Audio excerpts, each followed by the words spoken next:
Oi, Flávia, Ah, tudo bem? tudo Deixa eu ver. bem? Como é que você tá?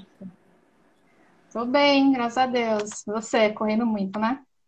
Sim, Muita loucura. muita.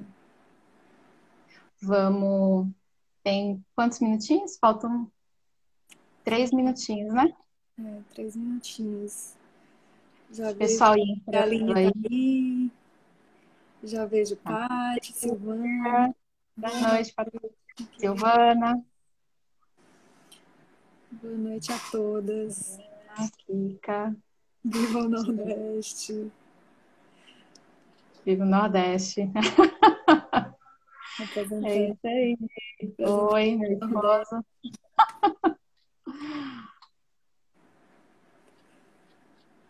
Aí, ó. O pessoal ia entrando.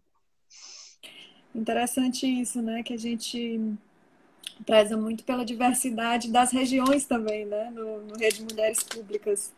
E eu acho que um grande diferencial da nossa rede é a gente conseguir ter representantes em todo o Brasil, dando várias perspectivas sobre o nosso tema.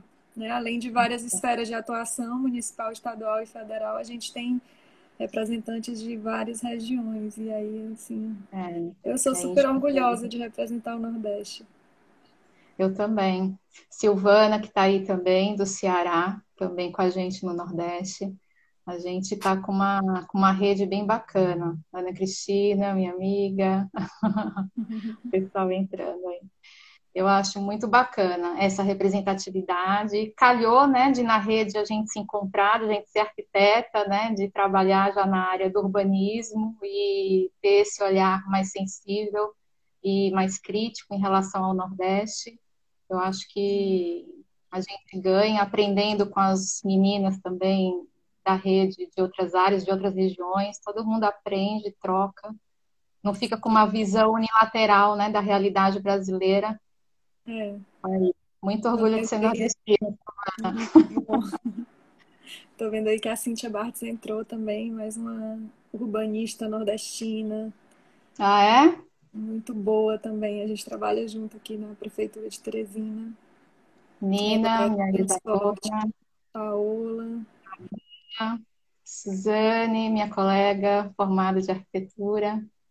Bacana. Bom, Muito 7 horas, acho que a gente pode começar bom. contando um As pouco apresentações, né? enquanto a gente espera mais gente entrar. Então, acho que para quem não esteve aqui ainda, né, a gente é a Rede Mulheres Públicas.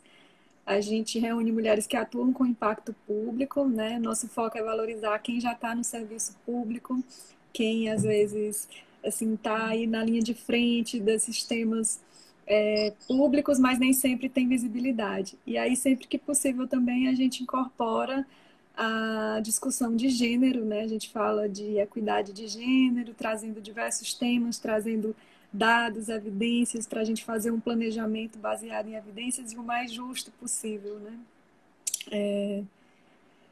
Acho que é isso. É. E aí, para quem for chegando, a Silvia, é arquiteta também, lá de Jundiaí, faz um trabalho, Renato, faz um trabalho lindo de urbanismo lá com crianças, né, Silvia? Um trabalho de a cidade sob o olhar da criança, com várias intervenções, trabalho muito bacana. Eu acho até interessante trazer a experiência dela, o case dela aqui para gente debater em qualquer outro dia aí numa live. Bem legal. Aproveitar o pessoal que está entrando aí, aproveitar também para convidar e informar, né, e convidar o pessoal para as outras redes, né, para os outros canais que o grupo, que a rede Mulheres Públicas tem algum tipo de perfil, algum tipo de canal. Então a gente está no LinkedIn também, a gente está no YouTube, a gente está no Twitter, a gente está no Facebook, né? Então quem quiser ir lá curtir e ver os posts, o que já aconteceu. E também avisar o pessoal que essa é a quinta live do grupo, né, da Rede Mulheres Públicas. Já aconteceram outras 4 lives, toda quinta-feira, nesse mesmo horário, às 19 horas. A gente teve lives aí com mulheres fantásticas da nossa rede. A primeira foi sobre Covid e compras públicas, com a Cat, que é da rede, com a secretária dela de planejamento, lá do Rio Grande do Sul. A gente teve uma sobre lideranças femininas, lideranças que inspiram, com a Aline e a Patrícia. A gente teve a terceira live sobre educação em tempos de crise. Aí teve a nossa querida aí, Vivian Barros, Mônica Pellegrini, e que foi intermediada pela Beatriz.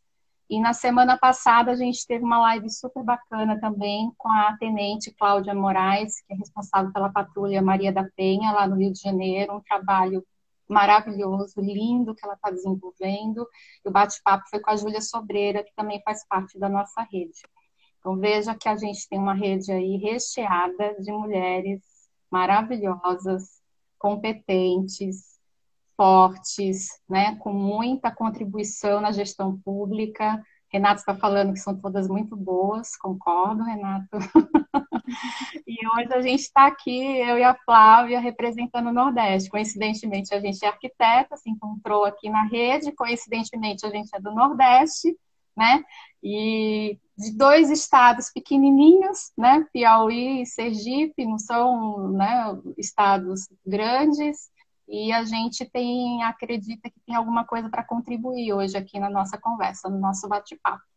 Então, para quem quiser, lá na bio aqui do Instagram, tem um linkzinho com todas as lives que já aconteceram lá no YouTube, os vídeos já estão lá, né? A Aline, Super Aline da rede nossa, né, jornalista, ela subiu todas as lives, e para quem quiser dar uma espiadinha lá nos bate-papos que já aconteceram, tá tudo lá no YouTube, beleza? Vanessa, minha ex-aluna que eu só tenho ex-aluna fera, lindas, maravilhosas, mulheres fortes que vão fazer muita diferença ainda, Flávia, nesse país. Você vai ver. Então, boa noite a todos e a todas, reconhecendo também a presença aqui da Cristiane Oliveira e da Carolina Neves. Vamos lá, então. Vou apresentar essa mulher incrível que é a Shirley. A Shirley, assim como eu, ela é arquiteta urbanista.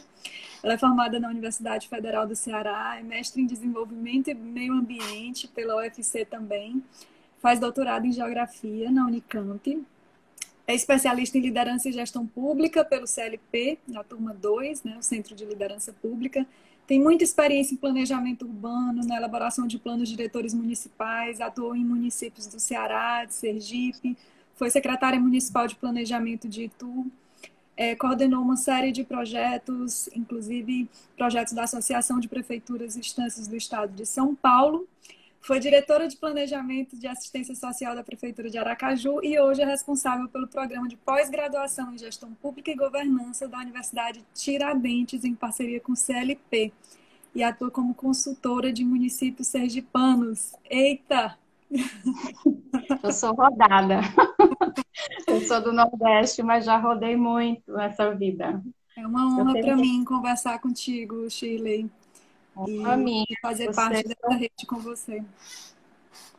Bom, vamos falar um pouquinho da Flávia, que vai bater um papo aqui também com a gente. A Flávia Maia é servidora pública da Prefeitura de Teresina, é urbanista especialista em sustentabilidade e resiliência urbana à mudança climática pela PUC do Rio de Janeiro, é doutora em urbanismo pela UFRJ, com foco em cidades inteligentes no sul global, é líder da Columbia Women's Leadership Networking Brasil, da Columbia University, e é também do Centro de Liderança Pública CLP, agora da turma 6.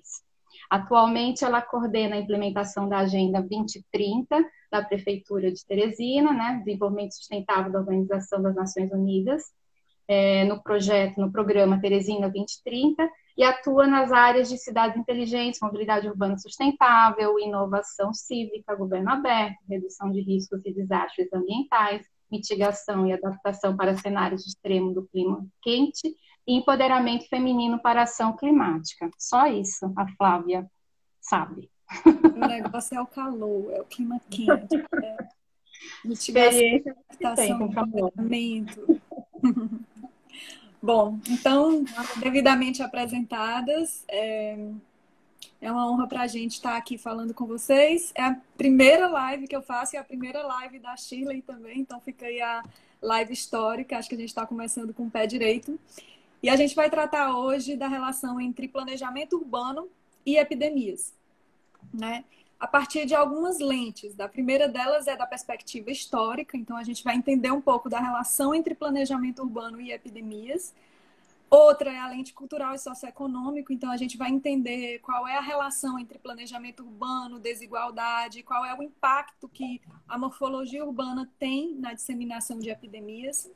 A gente vai olhar a partir de uma lente ambiental, então vai entender a relação entre a pandemia e a crise climática, e para fechar, uma lente de gênero. Então é uma live assim completa, tudo junto e misturado, tudo conectado. Espero que vocês se sintam à vontade para fazer perguntas. A gente vai ficar acompanhando daqui. O que não conseguirmos responder no tempo de 1 hora, a gente se compromete a responder depois. Seja bem-vinda, Laura Nora, Karina Freitas. Vamos lá, então. Shirley, a primeira pergunta assim, que podemos fazer para começar essa live. Olhar um pouco para o passado. Então, qual é a relação entre planejamento urbano e epidemias? O que a história nos conta? Bom, muita gente não sabe, só antes de eu responder, é bom frisar que em 1 hora a gente não consegue encerrar aqui todos os assuntos, nem sonhando, né? Porque a problemática urbana, e especificamente com esse recorte das epidemias, né, no caso agora da Covid, ela traz dimensões, né, como você já citou algumas aqui que a gente vai conversar, mas que extrapolam completamente aqui a possibilidade de a gente conversar dentro de 1 hora, mas se a rede permitir, a gente volta para conversar mais e falar sobre outros aspectos que não forem contemplados aqui hoje, né? Quem não é da área de arquitetura e urbanismo, né, talvez não saiba que o urbanismo, né, o planejamento urbano, ele tem uma relação muito estreita, muito direta com as epidemias ao longo de toda a nossa história, né? Quando a gente vai lá para o século XVIII, século XIX, lá na Europa, aliás, bem antes, lá de Roma, mas falar um pouquinho da história mais recente, né, digamos assim, dos últimos séculos, a gente lembra que as epidemias, quando elas aconteciam, as primeiras epidemias, tifo, febre amarela, e outras epidemias, doenças infecciosas, elas aconteciam justamente em áreas que eram mais aglomeradas, né, áreas mais densificadas e com condições sanitárias muito precárias, né, muito comprometidas. E as primeiras leis sanitárias, né, criadas por sanitaristas, médicos, sociólogos, antropólogos e arquitetos e urbanistas, elas vinham justamente, esses decretos, essas leis, elas vinham justamente para poder resolver essa questão das condições sanitárias, colocar algumas restrições para tipos de ocupação, para tipos de construção, iluminação, ventilação, que a gente herdou agora com os nossos códigos de obras, né, que as cidades têm, justamente para disciplinar o tipo de tipologia arquitetônica, os tipos de construções que a gente vai ter nas cidades. Elas são provenientes todas dessas leis sanitárias, né, que no passado tinham a ver com a falta de condições sanitárias que essas cidades apresentavam e relacionado, obviamente, com as epidemias que surgiam. Então, essas leis sanitárias, essas restrições, esse marco regulatório que começa a acontecer, ele é um marco regulatório no urbanismo, né? O planejamento urbano, ele se apropria desse disciplinamento de uso e ocupação do solo para começar a dizer como, então, a cidade deveria se comportar, né, para que as epidemias elas não voltassem ou elas não se proliferassem ainda mais, etc. Então, a gente tem alguns casos emblemáticos em que, além das leis sanitárias, em que urbanistas estavam envolvidos e ajudavam a criar e etc., e que desencadearam nas leis que a gente tem hoje, plano diretor, código sanitário, código de obras, códigos edilícios, etc., além de todo esse marco regulatório, a gente teve também, naquele momento, intervenções urbanísticas com o objetivo de trazer mais saúde para as cidades, né? Então, a gente tem como exemplo aqui um caso emblemático, o caso de Paris, né, no início do século XIX, em que o Plano Haussmann, que tinha a intenção de fazer uma grande intervenção numa área aglomerada do centro da cidade, onde aconteciam, onde estavam os cortiços, que era onde as pessoas mais se aglomeravam, né, para morar, e onde menos a infraestrutura chegava, né, saneamento básico e etc., as intervenções, elas tinham como objetivo derrubar esses cortiços, né, para que as cidades ficassem mais arejadas, com a implantação de grandes avenidas, os grandes boulevards, por exemplo, que a gente conhece hoje de Paris, com essa intenção de limpar a cidade, deixar a cidade com ar mais puro, com a água mais pura, né, para que as cidades pudessem respirar. Por outro lado, as pessoas que moravam nesses cortiços e que eram expulsas dessas áreas, iam para as periferias das cidades, né, e sem um plano habitacional que, de fato, pensasse nas necessidades dessas pessoas, essas pessoas começam, então, a ocupar de forma irregular e de forma ainda mais precária as periferias dessas cidades, né, criando e gerando as favelas que nós temos hoje, né? Isso aconteceu na Europa e isso vem acontecer no Brasil também, né? As cidades do Rio de Janeiro, cidade de São Paulo, cidade de Recife, onde também aconteciam os cortiços, né? Aquela questão toda da moradia, que já era um problema, né? O problema da moradia nosso no Brasil, ele é histórico, né? Então, os códigos que começam a surgir, as intervenções que começam a aparecer também seguiam o mesmo modelo da cidade modernista, né? A cidade que era pregada naquele momento pela Carta de Atenas, enfim, não vou entrar na teoria aqui, não estou dando aula para estudantes de arquitetura, mas esse mesmo modelo, ele é importado e acaba também trazendo as consequências que nós temos hoje de fortes, imensas desigualdades sociais nos espaços urbanos. As avenidas, demolições de cortiços, elitização de áreas centrais da cidade, fazendo com que as pessoas, então, fossem para as periferias e gerando as nossas favelas brasileiras. Então, assim, só para resgatar mesmo, né, eu vou falar um pouquinho depois mais sobre essa questão das desigualdades no momento atual, né, de como isso impacta, de fato, no momento que a gente está vivendo agora com a Covid, mas é só aqui fazer esse resgate mostrando que é histórica a relação entre planejamento de cidade e epidemia, e que também é histórico o problema da desigualdade social, que também é histórico o problema da moradia, que também é histórico o problema do saneamento, de todos os problemas que a gente tem hoje, que não são novos, né, mas que quando chega uma epidemia, de fato, se potencializa, se coloca uma lente muito maior por causa dos estragos que são causados, né. Então, eu acho que em termos essa relação entre esse resgate histórico da relação entre planejamento e epidemia, ele é muito interessante, até para a gente aprender com o que nós vivemos, né? Aprender com os nossos erros ao longo da história. E temos que ter o cuidado de não estigmatizar essas áreas periféricas como aconteceu no passado. Inclusive, como você explicou muito bem, ações de higienização, né, justificadas pela contenção de epidemias, pela contenção da disseminação de doenças, que, na verdade, criaram um problema social maior, como você bem colocou. Então, esse início, esse resgate histórico, eu acho assim, é muito importante a gente entender como o planejamento urbano foi usado como um instrumento de contenção de epidemias, mas entender também o lado negativo disso para a gente não repetir esses mesmos erros e usar, na verdade, o planejamento urbano e o urbanismo como um instrumento de promoção do direito à cidade, de promoção da cidadania e não de estigmatização. Muito então, isso me leva à minha segunda pergunta. Então, fomos para o passado, agora vamos chegar no presente.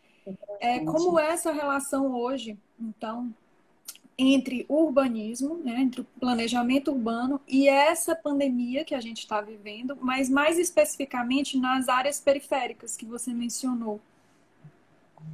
Então, Flávia, a gente, infelizmente, né, a gente está verificando algo que não é novo, como eu já falei, né? Outras epidemias que já aconteceram, inclusive, essa epidemia da Covid, ela é a primeira desse século, né? Digamos assim, grave, com todas as consequências que a gente está vendo em todas as áreas.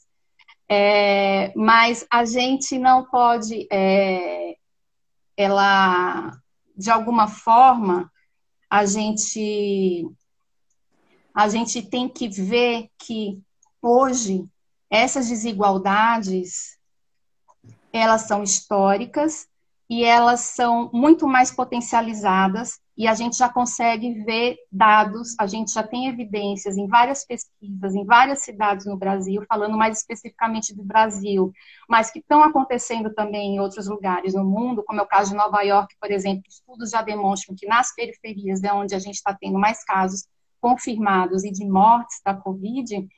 Aqui no Brasil, a gente já consegue também conferir em pouco tempo que, por exemplo, no estado de São Paulo, né, as periferias é aquela coisa. Tem um estudioso na área de geografia e saúde que ele fala, né, quanto a questão genética e da saúde da pessoa não é ela que vai dizer qual é a vulnerabilidade dela em relação à Covid. Na verdade, é o CEP, onde ela mora. Então, é onde as pessoas moram, onde elas têm menos acesso à testagem, por exemplo, menos acesso ao sistema de saúde, é onde as pessoas moram que têm menos condições sanitárias, ainda, como a gente já falou, historicamente, né, a falta de saneamento, a questão da água, né, é para lavar a mão com água, em muitos lugares não chega água. Então, a questão da moradia precária, das tipologias arquitetônicas ainda hoje, sem ventilação, sem iluminação, apesar de todos os códigos de obras que nós temos, né, regulamentando esse tipo de ocupação, mas a gente sabe que a cidade informal é a cidade informal, né, ela não segue o que é preconizado por códigos e leis, etc. E é onde as pessoas, do ponto de vista de saúde, têm maiores vulnerabilidades também, porque não tem como outras pessoas, classe média e classe alta, acesso ao lazer, acesso ao exercício físico, né, uma alimentação mais balanceada, ou seja, tudo isso, todas essas vulnerabilidades juntas, elas vão trazer um quadro muito mais grave para essas pessoas, e a gente sabe que os estudos já estão trazendo isso, os dados já estão mostrando isso, que são, de fato, as pessoas que moram nas periferias, as que já estão sofrendo mais e as que vão sofrer mais. Então, aqui, só para efeito de recorte, de exemplo, né, já que eu estou falando da cidade de Aracaju, eu queria só trazer uns dadozinhos rápidos aqui sobre a cidade de Aracaju, para mostrar como que se encontra a situação hoje, por exemplo, da periferia de Aracaju em relação à questão da moradia, por exemplo, para poder a gente vislumbrar como se torna, de fato, preocupante quando essa Covid, por exemplo, ela, de fato, ela sair completamente do controle, se sair aqui em Aracaju, que ainda, graças a Deus, não é o nosso caso. Mas, por exemplo, em Aracaju, a gente tem em torno de 700 mil habitantes, e desses 700 mil habitantes, a gente tem 75 mil famílias que estão cadastradas no CadÚnico, que é uma base de dados socioeconômicos que traz a base de dados de pessoas, né, de classe social baixa e que se enquadram em famílias e pessoas de pobreza ou de extrema pobreza. Esse número dá em torno de 300 mil pessoas. Eu fiz um recorte em uma pesquisa recente que eu desenvolvi para poder escrever um artigo sobre a Covid aqui em Aracaju, e eu destaquei 5 bairros que são mais pobres aqui de Aracaju, que são os bairros Santa Maria, Santos Dumont, Porto Dantas, Olaria, Cidade Nova, para demonstrar, e trouxe dados nesse artigo sobre a habitabilidade desses lugares, mostrando que mais da metade da população que mora nesses bairros, ela é de extrema pobreza, mais da metade da população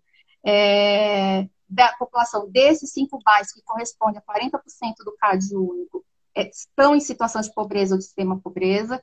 7 mil domicílios nesses 5 bairros que eu fiz o recorte, dos 40 bairros que Aracaju tem hoje, moram mais de 4 pessoas. 700 domicílios, tem mais de uma família morando numa mesma casa, no mesmo domicílio.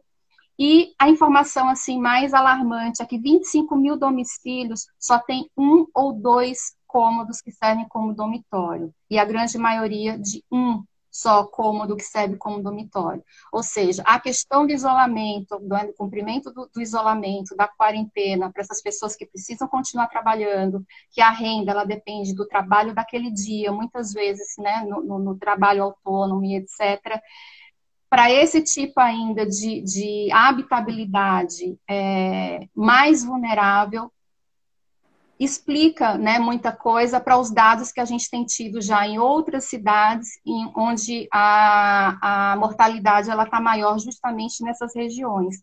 Então, assim, a relação é direta, né? Epidemia, planejamento urbano e áreas periféricas. Um planejamento urbano excludente, né? Aqui de Aracaju, como na grande maioria das cidades brasileiras, até por conta dessa história que a gente resgatou aí do urbanismo, né? E da elitização das cidades, etc.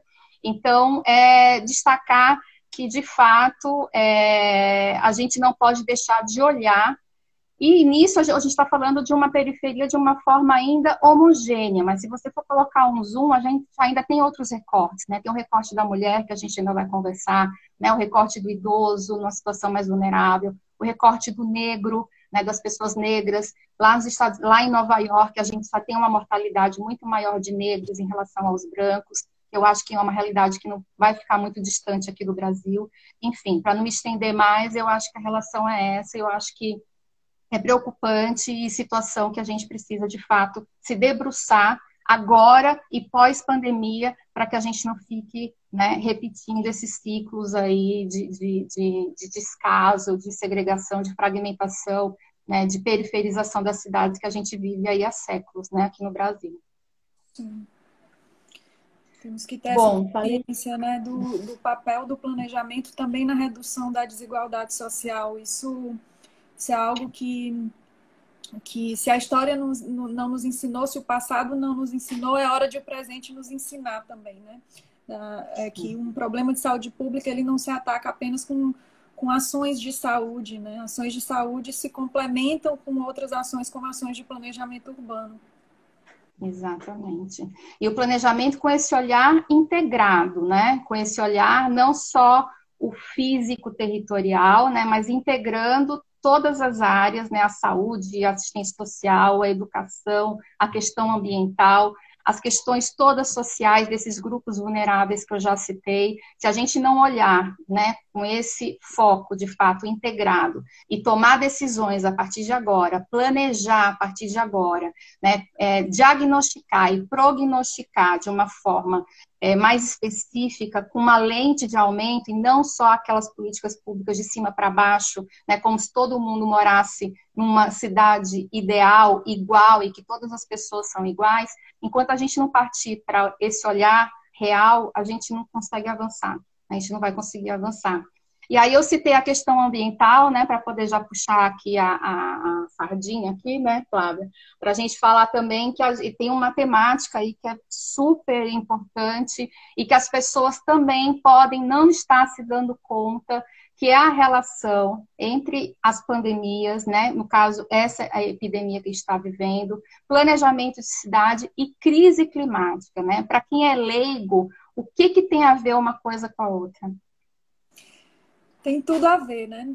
Primeiro, eu preciso dizer o que é crise climática, porque também não existe um entendimento assim no nosso senso comum do que é crise climática. A gente fala muito de aquecimento global, e aí quando a gente fala esse termo aquecimento global, parece que a gente está falando simplesmente de uma temperatura levemente maior, um pouco de desconforto térmico. Mas quando a gente está falando de crise climática, a gente está falando de um aumento de temperatura que perturba todos os nossos ecossistemas, né? Que perturba o balanço ecológico. Qual é a relação disso com o planejamento de cidades? É uma relação direta. Ela pode não ser uma relação óbvia, mas ela é uma relação muito direta. Como é que nossas cidades crescem hoje em dia? E por nossas cidades aqui eu vou me referir às cidades da América Latina, né? Cidades, metrópoles da América Latina, elas têm um padrão de desenvolvimento extremamente insustentável. São muito espraiadas, consomem muito solo, degradam os recursos naturais que estão à sua volta. É uma cidade que tem uma pegada ecológica muito grande. O que é pegada ecológica? É a quantidade de recursos que essa cidade consome para ela funcionar. Então, uma cidade hoje, para se manter funcionando, ela consome muitos recursos naturais, esgota os recursos naturais, extrai da natureza numa velocidade muito maior do que a capacidade de reposição da natureza. Então, isso é um modo de vida insustentável que nos levou a uma crise climática, porque a relação entre esse modo de vida, emissão de gases do efeito estufa é direta, né? Quanto mais a gente emite gases do efeito estufa, mais a gente se aquece, quanto mais a gente se aquece, mais a gente tende a acentuar essa crise. Então, uma vez que a gente entendeu a relação entre crise climática e planejamento urbano, onde é que entra a pandemia, essa específica do coronavírus? A gente não pode esquecer que o coronavírus é uma zoonose, né? Então, como uma zoonose, ele depende de um hospedeiro intermediário para passar para a gente, para o ser humano. Quando a gente faz um desmatamento, quando a gente entra nos ambientes silvestres e faz caça ilegal e desmata, a gente acaba liberando uma espécie de canal de conexão entre esse vírus, que a princípio ele não seria nocivo para o ser humano, e o ser humano. Então, imagina, no caso do coronavírus, por exemplo, a gente tem aqui o hospedeiro original, que acredita-se que foi um morcego. E a gente tem aqui o ser humano. O ser humano está na cidade, o morcego está lá na área, né, que deveria estar preservada. E eles não têm contato entre si. No entanto, quanto mais o ser humano avança sobre essas áreas que deveriam ser preservadas, mais ele tende a liberar esses vírus. Esse vírus passa para um hospedeiro intermediário. Nesse hospedeiro intermediário, ele sofre uma mutação e aí ele se torna extremamente nocivo para o ser humano. Inclusive, ele pode se tornar letal. Então, no caso do coronavírus, quem é esse hospedeiro intermediário? Os cientistas ainda não têm consenso sobre isso. Pode ter sido cobra, pode ter sido peixe, pode ter sido um mamífero chamado pangolim.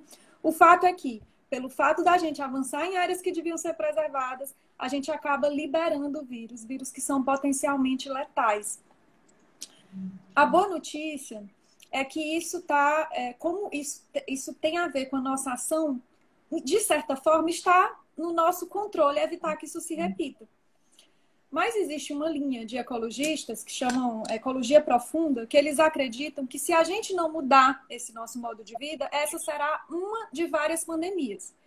Então, por exemplo, tem um grupo de cientistas que estuda a possível liberação de vírus nas calotas do Ártico, nas calotas polares.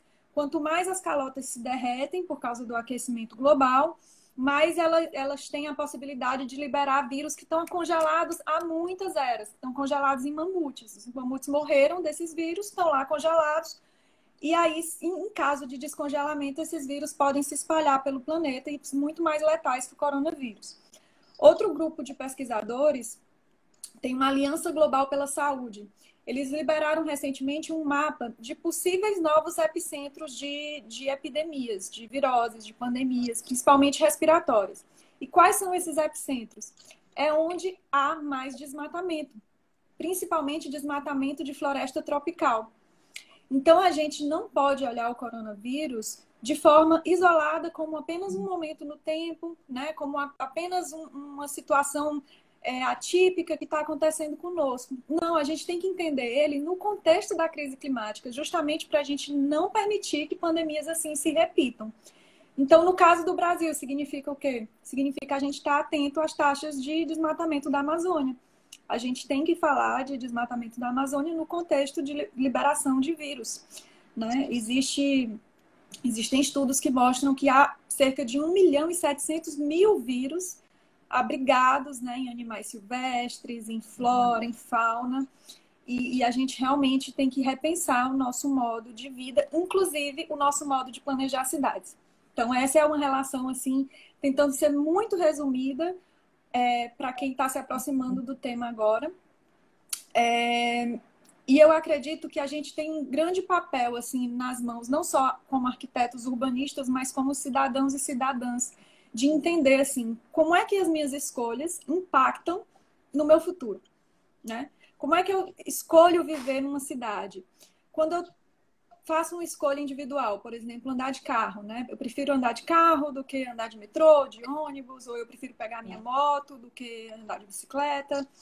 A gente tem sempre que entender que quando a gente está numa cidade e faz uma escolha individual, pode até ser que o bônus dessa escolha seja individual, mas o ônus ele é coletivo.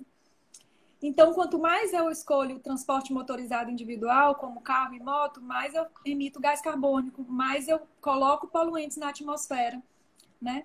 Quando eu coloco mais poluentes na atmosfera, o que que acontece? Vamos falar só dessa situação atual. O que que acontece? a gente aumenta o número de pessoas com doenças respiratórias. Então, a gente aumenta os grupos de risco ao coronavírus, né? Um outro tema... Tudo integrado. Um outro tema que acontece demais quando uma cidade tem muita perda de passageiro de ônibus para moto, aumentam os acidentes viários, né? Aumentam os acidentes de motos. E quem está em cidades como as nossas, a gente sabe que os leitos são bastante ocupados por pessoas com traumatismo craniano e principalmente relacionado a acidente de moto. Então, também pressiona os sistemas de saúde. Então, começar a entender, eu acho que essa crise, ela nos coloca esse grande desafio de pensar os problemas complexos, né? A pandemia, ela não é um problema apenas complicado, ela não é um problema apenas grande, ela é um problema complexo. O que significa isso? Ela tem várias dimensões, essas dimensões são integradas. Quando a gente resolve um problema, pode ser que a gente crie outro. Então, a gente é colocado assim diante de nós esse desafio, né, como urbanista, mas também como cidadão e cidadã, de pensar como as nossas escolhas, como a forma como a gente vive nas cidades impacta a nossa saúde no presente e no futuro, né? Eu citei aqui o exemplo do transporte, a Shirley falou do exemplo das periferias, da habitação, mas existem muitos outros temas urbanos que nós podemos discutir, né, usando... Oi? A falta de saneamento, A né? falta de saneamento. Que o Brasil histórico também não avança, né, também. Pegando esse gancho aí do transporte público, Flávia, a gente tem visto já, né, que justamente confirmando, né, corroborando com isso que você está falando sobre a questão da poluição e etc., que são aspectos que nós, urbanistas, independente de pandemia, a gente já discute, a gente já debate há muito tempo, né, do que é uma cidade ideal. A cidade ideal, né, ela traz caminhos que a gente está tendo que falar agora de novo para uma pós-pandemia, né? Pós-pandemia, como que vão ser as cidades, então? Como que as cidades, elas precisam ser?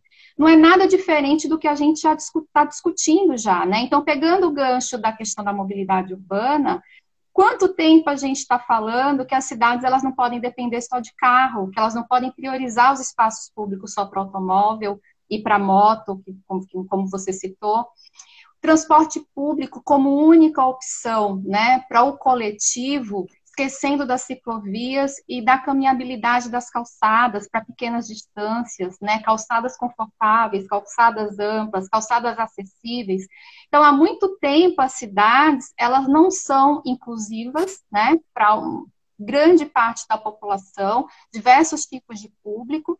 E agora a gente está vendo que quando acontece, aí chega a lente, né, que é de aumento da pandemia, e aí a gente consegue ver, olha, o transporte público, será que ele vai colapsar por causa da pandemia? Porque as pessoas vão começar a ter medo de andar de transporte público por conta do contágio, por causa da aglomeração das pessoas, e aí as pessoas vão começar a andar mais de carro e de moto e de outras formas, porque a gente não tem outras alternativas de caminhabilidade. Então, cidades, elas têm que ser mais caminháveis, independente de pandemia ou não. Mas num momento como esse, a gente percebe a prioridade que a gente precisava ter dado lá atrás, né, na maior parte das cidades brasileiras.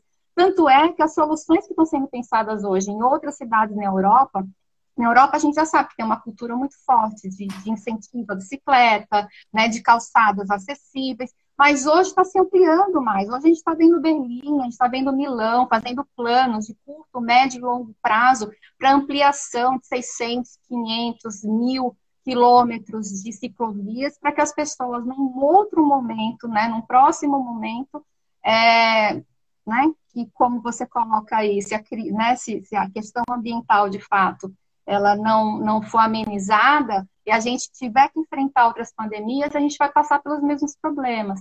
E aí a gente aí coloca a lente de aumento para o transporte público, aí a gente vê a questão da mulher. São as mulheres que mais andam de transporte público, né? Porque os homens se viram muitas vezes na bicicleta, na motocicleta, e as mulheres que têm que sair, em grande parte, chefes de família das periferias, agora fazendo link de novo com a periferia, as mulheres que cuidam das crianças, que cuidam dos idosos, as mulheres que têm que cuidar da casa, e elas precisam se deslocar, e elas que ficam mais tempo no transporte público. Então, sofrem mais risco de contaminação. Então, a partir do momento que a gente vai afunilando, né, que a gente vai trazendo aquele funil, aquela lente, a gente vai encontrando problemas mais específicos, em que as políticas, como você falou, da gente enquanto arquiteto urbanista, a gente enquanto cidadão e a gente enquanto gestor público, né? O gestor público está sensível de entender justamente isso que você colocou, que está tudo interligado. Então, trabalhar com gestão pública hoje, a partir de caixinhas, de secretarias que não se conversam, como os temas não tivessem nada a ver, quer dizer, hoje aqui em Aracaju a gente está vendo sendo mapeado a cidade sendo mapeada a partir das comorbidades, né, pegando as informações da saúde, juntando com as informações do Bolsa Família, né, trazendo a questão da vulnerabilidade social e trazendo outras informações para poder enxergar onde são as áreas onde a gente tem que ter mais cuidado, onde a gente tem que ter. Quer dizer, agora com o carro andando, né? Aí vamos fazer mapa, vamos ver as informações de uma forma integrada. Por que não se faz isso sempre? Né? Por que não se planeja sempre de forma integrada, olhando os dados, olhando as evidências? Quer dizer, hoje, eu estava vendo uma live outro dia de um arquiteto lá da USP, ele falando, a gente não precisa mais perguntar o que precisa fazer. A gente agora precisa se perguntar o como fazer e logo, quando acabar, pelo menos, o pico, né, dessa crise. Então, eu acho que não tem segredo, né? A gente, puxa vida, o que a gente precisa fazer? É olhar para tudo isso, olhar para os espaços públicos que precisam ser mais qualificados, principalmente para essas pessoas de periferia que não têm opção de lazer, que não têm alternativa de se divertir, de ter uma melhor saúde, de fazer exercício físico, se alimentar melhor. Né? Melhorar a mobilidade urbana em todas as suas possibilidades de deslocamentos, moradia, política habitacional. Que política habitacional a gente tem hoje? Governo federal, zero. Políticas habitacionais em nível estadual, em nível municipal, ninguém está fazendo.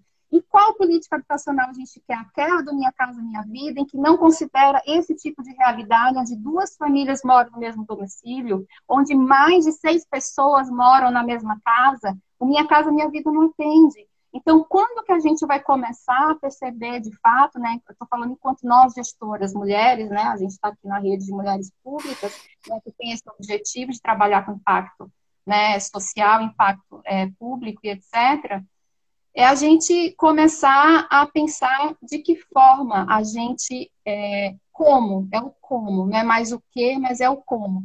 E a gente está vendo lá fora acontecendo, né, iniciativas, e a gente a gente tem iniciativas aqui no Brasil também. Agora, em tempos de pandemia, na emergência, as periferias elas estão se mexendo, né? As grandes favelas do Rio de Janeiro, São Paulo, então aí as lideranças comunitárias, estão os coletivos se mobilizando, arrecadando doações para cuidar das suas comunidades, em paralelo ao poder do Estado, porque o Estado está omisso e não consegue alcançar, não consegue chegar nessas pessoas. Então, nessas periferias, as coisas estão se resolvendo num clima de estratégias de guerra. Mas, no passado, a gente também tem iniciativas em que a gente não dá continuidade, que é aquela coisa da gestão pública também. A gente tinha um projeto, Favela Bairro, no Rio de Janeiro, da década de 90. Eu estudei isso quando eu era estudante, faz muito tempo, que era uma política de moradia, de integração das áreas de comunidades para o restante da cidade, né, trazendo a cidade informal para a cidade formal, integrando a partir do sistema viário, melhorias habitacionais, construção de equipamentos públicos, quadra de esporte, escola, centro comunitário. Aí muda a gestão, acaba a política. Né? Então, assim, hoje o Recife é referência com projeto Mais Morros, com intervenções na periferia, de melhorias também de espaços públicos. Tem o Compaz, que é um centro comunitário, o exemplo de Medellín, que é uma grande referência urbanística para a gente, né, em termos de melhoria de qualidade de vida, redução de criminalidade nas cidades, etc. Então, a gente tem alguns exemplos assim para a gente olhar e a gente conseguir olhar para o futuro com um pouquinho de otimismo, né, e dizer para qual é o caminho que a gente segue. Mas a gente precisa olhar com vontade, a gente precisa ter vontade política, a gente precisa ter gestão, a gente precisa ter muita coisa. Assim, agora nessa altura do nosso percurso, que a gente já está chegando no fim da nossa live, acho que a gente conseguiu olhar para o passado, a gente conseguiu olhar para o presente, a gente conseguiu entender o que, que a gente fez de errado e o quanto está nas nossas mãos transformar, né? E eu acho que a gente poderia agora falar de como vão ser as cidades do futuro. Queria aproveitar o comentário do Leonardo sobre os espaços públicos, né? Que ele diz: a hipótese de conviver com a Covid-19 por bastante tempo tornará o desafio de repensar o uso dos espaços públicos ainda maior, né? Então, eu acho que recentemente eu estava dando entrevista e me fizeram essa pergunta: como serão as cidades do futuro? E eu fiquei refletindo muitos dias sobre essa resposta, né? As cidades do futuro vão ser o que a gente fizer delas. Quem faz as cidades somos nós. Mas a gente só vai fazer cidades mais sustentáveis, mais justas, mais ambientalmente equilibradas, se a gente entender qual é o nosso impacto, né? O impacto das nossas decisões na sustentabilidade dessas cidades. Então, uso dos espaços públicos que o Léo falou, a questão do saneamento básico, a gente vê como é injusto que muitas pessoas não tenham saneamento básico, como isso coloca elas numa condição de ainda maior vulnerabilidade, como você bem colocou, a diferença das vulnerabilidades, né, entre quem está na periferia e quem tem saneamento. Uma questão também que a gente pode tratar é a questão da drenagem urbana. Nós estamos muito acostumados a pensar a drenagem urbana de forma muito tradicional, né, com aquela infraestrutura cinza. Nossas cidades já provam que esse tipo de infraestrutura ele não é suficiente para garantir a drenagem das nossas cidades, então temos que começar a pensar soluções baseadas na natureza, né? Existem formas da gente assegurar a drenagem urbana através de soluções baseadas na natureza. Existem uma série de eixos assim que a gente pode nos ajudar a pensar as cidades. E a gente também não precisa achar que só lá fora, só nos países desenvolvidos, só com soluções de alta tecnologia, a gente vai conseguir alcançar um futuro mais sustentável, né? Muito pelo contrário. Às vezes, né, nos países em desenvolvimento, onde as dificuldades são maiores, os desafios são maiores e os recursos são mais escassos, recursos técnicos, financeiros, educacionais, é às vezes aí que está o locus da criatividade. Então, não posso deixar de mencionar o meu trabalho aqui em Teresina, o trabalho da Agenda Teresina 2030, que é uma agenda de desenvolvimento sustentável da Prefeitura Municipal de Teresina. A Prefeitura entende que a crise, para lidar com ela, a gente tem que agir no presente, mas continuar pensando no futuro. Então, enquanto a gente age, por exemplo, para diminuir a ocupação do transporte público, assegurar as condições sanitárias, o distanciamento social, a gente já está pensando também como será a recuperação do transporte público após o isolamento social. A gente já está pensando nas pessoas em situação de informalidade que perderam seus empregos, então como será a reinserção econômica dessas pessoas, como essas pessoas, e aí eu vou destacar que são principalmente mulheres, né? A maioria das pessoas que está abaixo da linha de pobreza são mulheres, isso não é um dado exclusivo de Teresina, infelizmente é uma constante no mundo inteiro. Então, como é que essas mulheres podem ser reinseridas no mercado de trabalho, mas já com esse entendimento de que a economia tem que se voltar para um modelo mais sustentável? Então, como as mulheres podem, por exemplo, ser reinseridas sendo treinadas para montar placas de energia solar, para fazer manutenção de placas de energia solar, ou para ajudar o poder público local na fiscalização de lixões ou de focos de dengue, de zika, de chikungunya. Então, como é que a gente pode repensar toda a nossa estrutura urbana para agir a favor da nossa saúde e a favor da saúde do planeta, que são completamente integradas, né? São temas completamente conectados. Então, a cidade do futuro, como vai ser? Como vai ser a cidade brasileira em 2030? Não sei. Ela vai ser o que a gente fizer dela. O que eu entendo da importância de discussões desse tipo, né, que a gente abre um pouco essa caixa preta do que é o projeto urbano, do que é o planejamento urbano, do que é a gestão urbana e traz muito para o nível do entendimento de todas as profissões, né? Traz muito para o nível de entendimento da nossa escolha individual. a importância disso é justamente essa, né? Não deixar que a cidade do futuro esteja só nas mãos dos urbanistas ou só nas mãos dos gestores. Que você entenda que cada escolha que você faz, a escolha de transporte, a escolha de como você usa o transporte, o espaço público, a escolha de como você impermeabiliza ou não o seu terreno, né? Contribuindo ou não para a drenagem urbana, as decisões que você faz sobre a dimensão social da sua cidade, todas elas influenciam, né, no seu futuro como cidade. E aí eu queria te perguntar, assim, te fazer essa pergunta de volta, como vão ser as cidades do futuro, Shirley? Então, né, dei uma adiantada aqui em algumas coisas que eu já tinha pensado em relação à questão da mobilidade urbana, mas eu acho que sim, que a gente tem que estar atento, que a gente, para pensar no futuro, né, para a gente pensar nesse prognóstico, para a gente conseguir vislumbrar o que a gente espera, eu concordo plenamente com essa questão, as decisões individuais, os modos de vida, né, individuais, eles são de fato o que vão impactar na coletividade, né, na vida coletiva. Todas as nossas escolhas impactam e cada um individualmente pode já começar a se perguntar, né, que escolhas eu quero fazer. Eu acho que tem muita gente já nessa quarentena se fazendo, né, já refletindo um pouco sobre o que eu estou fazendo com a minha vida, né? A quarentena está fazendo muita gente parar para pensar sobre isso. Gente voltando a cozinhar, a ter uma alimentação mais saudável, a fazer sua hortinha em casa, a ter algumas mini ações, né, que já vão sendo voltadas para um futuro aí um pouco melhor.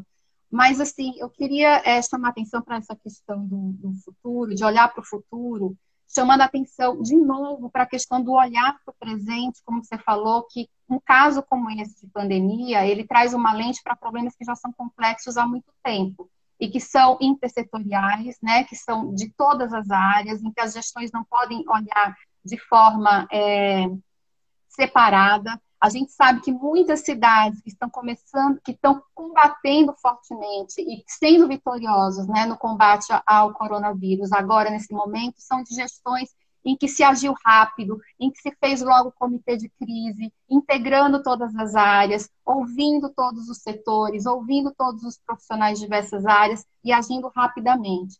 Então, é olhar para isso agora. Então, eu fiquei refletindo outro dia sobre a questão, por exemplo, dos nossos planos diretores, né? Que é um plano que a gente faz para as cidades, para pensar o futuro da cidade, né? A gente sempre pensa o plano diretor para 5, 10 anos, etc. Como que a cidade vai crescer, como que a cidade vai se ocupar, esse equilíbrio entre áreas verdes e áreas construídas, que você citou aqui muito bem, né, e que afetam, e que a crise climática traz um impacto muito grande, de fato. Mas esses planos diretores generalizados, esses planos diretores em que olham uma cidade como um ente único, é isso que eu preciso bater mais uma vez nessa tecla, sabe? Eu acho que não é o momento da gente começar a olhar para planos setoriais, não é o momento da gente começar a olhar por bairro, não é o momento da gente começar a olhar para as pessoas que moram nesses lugares, qual é o tipo de atividade econômica que desenvolve, quantos idosos, quantas pessoas com deficiência, quantas crianças, quantas mulheres, quais são de fato as vulnerabilidades específicas desse lugar, jogar lente, porque a gente fica naquela ainda, a gente ainda está naquela de fazer planejamento para a cidade no gabinete, a gente sabe disso, que é uma coisa histórica de arquiteto e urbanista, de não querer muito ir para a rua e de conhecer a realidade. Isso é fato, né? É muito difícil a gente ter urbanistas, arquitetos e outros profissionais também de outras áreas que vão né, para a realidade de fato, enxergar a realidade em loco e construir algo juntos de diagnóstico, de aprofundamento dessa realidade para poder, então, planejar o futuro.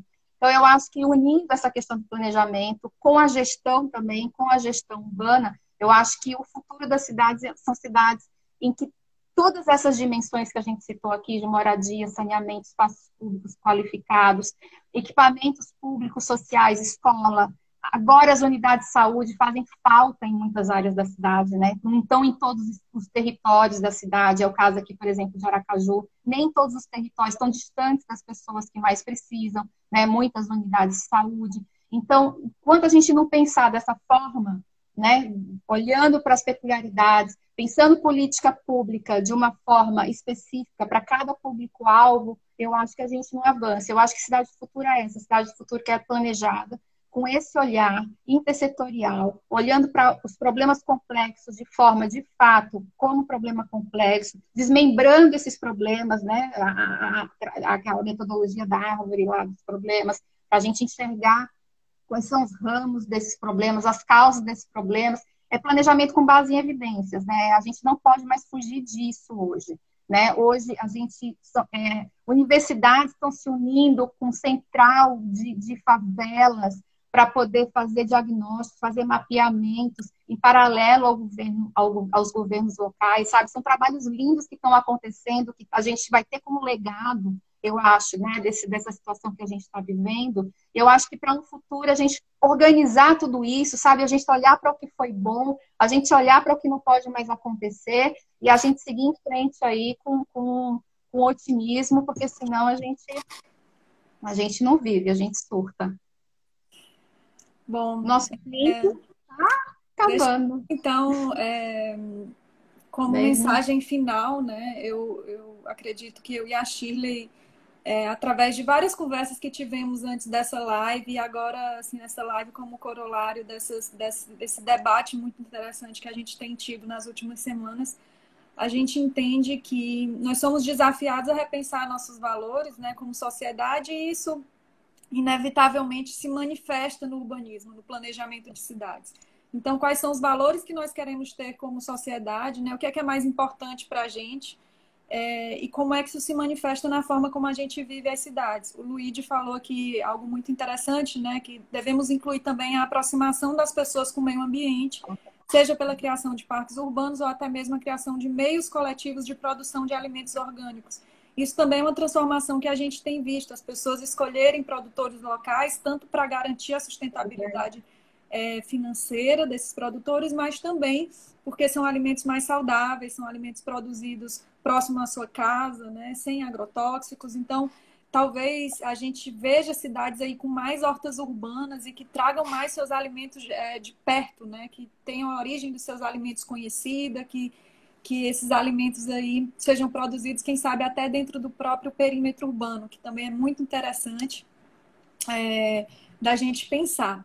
Bom, e aí como mensagem final nos últimos 5 minutos, né, eu queria deixar uma reflexão, né, que ela vai para além da questão urbana. É que a gente pense que essa crise ela não é neutra para a questão de gênero. Então, a gente trouxe aqui vários dados que mostram como as mulheres são mais vulneráveis do que os homens a essa crise, seja por elas estarem mais na periferia, seja por elas usarem mais o transporte público. Então, nosso convite é que você passe a pensar nessa crise a partir também da perspectiva de gênero e também como ela se manifesta nas cidades. O Instagram está me dizendo que nós temos 1 minuto e 40 segundos, Shirley, para você dar o Para seu... fechar, pegando o gancho da questão de gênero, não pensar só no recorte de gênero enquanto público-alvo, mas a gente pensar também em mais mulheres ocupando espaços na gestão pública, para pensar essas realidades a partir desse olhar. Né? A gente aqui, como integrantes da rede, né, Mulheres Públicas, eu acho que a gente tem esse papel também de despertar as mulheres que estão aí, né, sem desmerecer os homens, sem desmerecer os gestores homens que são incríveis, que fazem trabalhos incríveis aí que a gente conhece, mas a gente ocupar mais esses espaços aí de poder, espaços de gestão pública, para que a gente possa, de fato, fazer a diferença e ter esse olhar diferenciado dessa questão de gênero também. Acho que é Essa isso. crise nos desafia a ter relações mais éticas conosco, né, com o nosso organismo, uns com os outros, com o meio ambiente, e a equidade de gênero é uma base, é uma condição básica para relações mais éticas. Então, essa é a nossa mensagem final. Obrigada a todos vocês que participaram. E eu e Shirley continuamos disponíveis para debates e para responder perguntas. Tá? Um grande abraço, boa noite, fiquem em casa, fiquem seguros, mantenham-se saudáveis e esperançosos. Tchau, tchau.